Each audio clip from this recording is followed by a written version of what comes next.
Pada proses fotosintesis terdapat dua proses. Yang pertama, proses dengan menggunakan cahaya matahari, dan yang kedua, proses fotosintesis tanpa menggunakan cahaya matahari. Proses fotosintesis yang menggunakan cahaya matahari disebut dengan reaksi terang.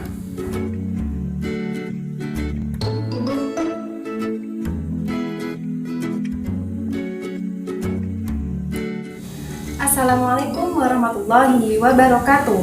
Perkenalkan, nama saya Eva Karomatus Saidah, mahasiswi Tadris Biologi IAIN Kudus. Kali ini saya akan mengajak kalian untuk membahas materi biologi mengenai reaksi terang. Membahas proses reaksi terang, pasti kalian berpikir apa sih yang dinamakan proses reaksi terang? Di mana tempat terjadi proses reaksi terang? Apa saja bahan yang dibutuhkan dalam proses reaksi terang, dan bagaimana proses reaksi terang terjadi, lalu hasil apakah yang dihasilkan dari proses reaksi terang. Reaksi terang merupakan salah satu mekanisme fotosintesis yang memerlukan cahaya matahari langsung untuk mengubah cahaya energi matahari menjadi energi kimia. Dan tempat terjadi reaksi terang ada di grana atau granum. Masih ingat kan kalian bagian-bagian dari kloroplas pada daun? Bagian dari kloroplas ada beberapa. Yang pertama ada membran, yaitu terdapat dua membran, membran dalam dan membran luar. Dan yang kedua ada tilakoid. Apa sih tilakoid itu? Tilakoid merupakan tempat beradanya klorofil. Tilakoid yang saling bertumpukan disebut grana atau granum, di mana salah satu granum dan beberapa granum lainnya terdapat satu yang menghubungkan yang disebut dengan lamela. Dan yang terakhir adalah cairan matriks, di mana biasanya cairan matriks disebut dengan stroma. Yang dibutuhkan dalam proses reaksi terang ada tiga unsur. Yang pertama air, yang kedua klorofil, dan yang terakhir ada cahaya matahari. Yuk, mari kita bahas bersama-sama. Unsur yang pertama adalah air.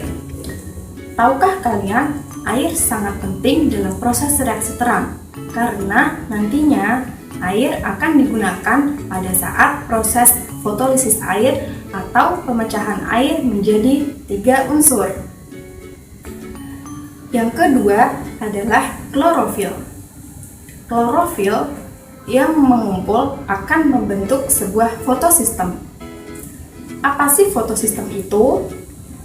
Fotosistem adalah kumpulan klorofil A dan klorofil B dengan perbandingan tertentu untuk menangkap cahaya matahari atau yang biasa disebut dengan foton pada gelombang cahaya matahari tertentu.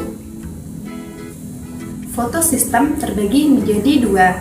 Yang pertama yaitu fotosistem 1. Apa sih fotosistem 1? Fotosistem 1 merupakan fotosistem yang bisa menangkap panjang gelombang dengan maksimum 700 nanometer yang biasanya kita sebut dengan P700. Dan yang kedua adalah fotosistem 2. Fotosistem 2 bisa menangkap panjang gelombang maksimum 680 nanometer atau yang biasa kita sebut dengan P680. Unsur yang ketiga adalah cahaya matahari.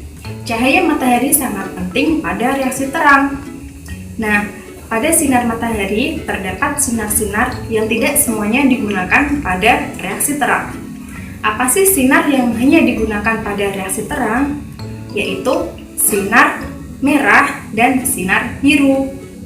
Selanjutnya, kita akan membahas bagaimana proses reaksi terang terjadi. Yaitu ada beberapa proses. Yang pertama adalah aktivasi klorofil. jika klorofil terkena foton atau cahaya matahari akan mengeluarkan elektron. Elektron yang dilepaskan pada aktivasi klorofil ini yang nantinya akan digunakan pada proses yang kedua.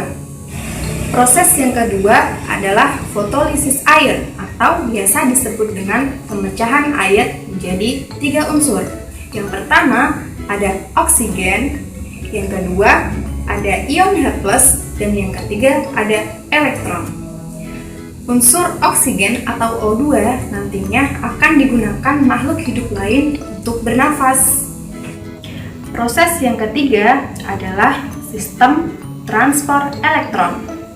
Sistem transport elektron di sini terdapat 2. Yang pertama adalah fotofosforilasi siklik dan yang kedua ada fotofosforilasi non-siklik. Bagaimana membedakan antara keduanya?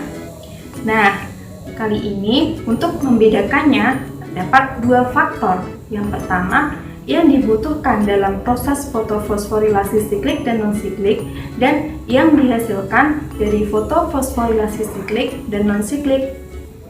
Fotofosforilasi siklik yang dibutuhkan hanya fotosistem 1 dan yang dihasilkan adalah hanya ATP.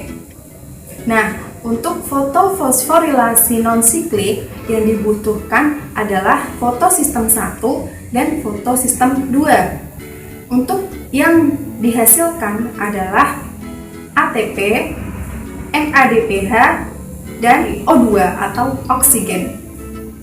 Untuk lebih jelasnya, mari kita perhatikan gambar di samping.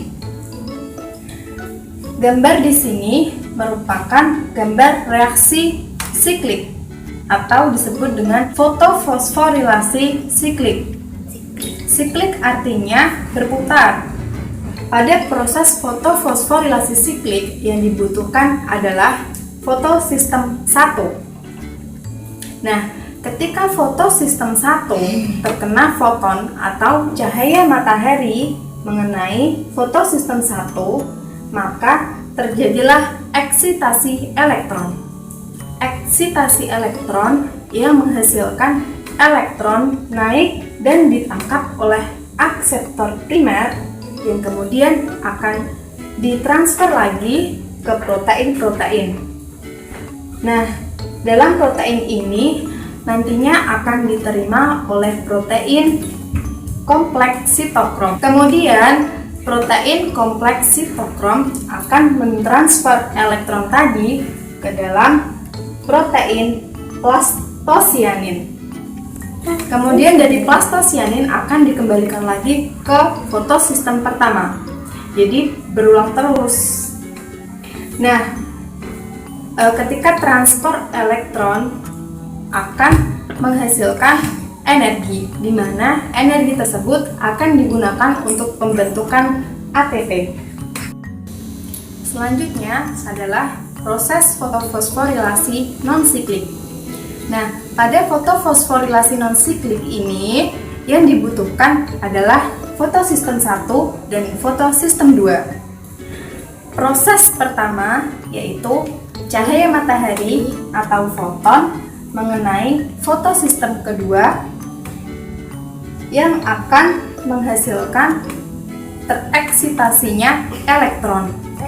Elektron akan naik dan akan ditangkap oleh akseptor primer, di mana nantinya elektron ditangkap oleh akseptor primer ditransfer ke protein-protein dan nanti melewati kompleks sitokrom, lalu melewati protein dan akan ditransfer ke fotosistem pertama. Sementara itu, di fotosistem 1 juga terkena foton. Foton atau cahaya matahari mengenai fotosistem 1 dan terjadinya tereksitasinya elektron. Elektron nantinya akan naik dan ditangkap oleh akseptor primer. Elektron yang ditangkap oleh akseptor primer akan ditransfer ke protein-protein yang nantinya akan ditangkap oleh protein NADP plus reduktase. Pada protein NADP plus reduktase, ada NADP bertemu dengan ion H+ yang nantinya akan membentuk NADPH.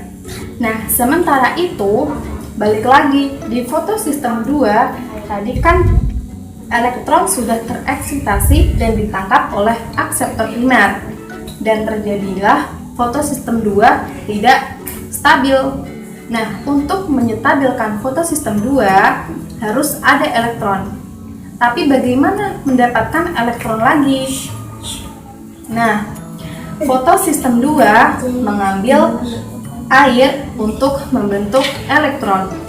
Air dipecah atau biasa disebut dengan fotolisis air untuk menghasilkan elektron, dan pada sistem fotosistem 2 stabil lagi.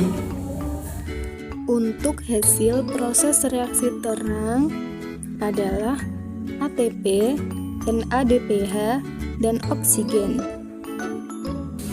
Sekian penjelasan dari saya. Terima kasih sudah menonton. Wassalamualaikum warahmatullahi wabarakatuh.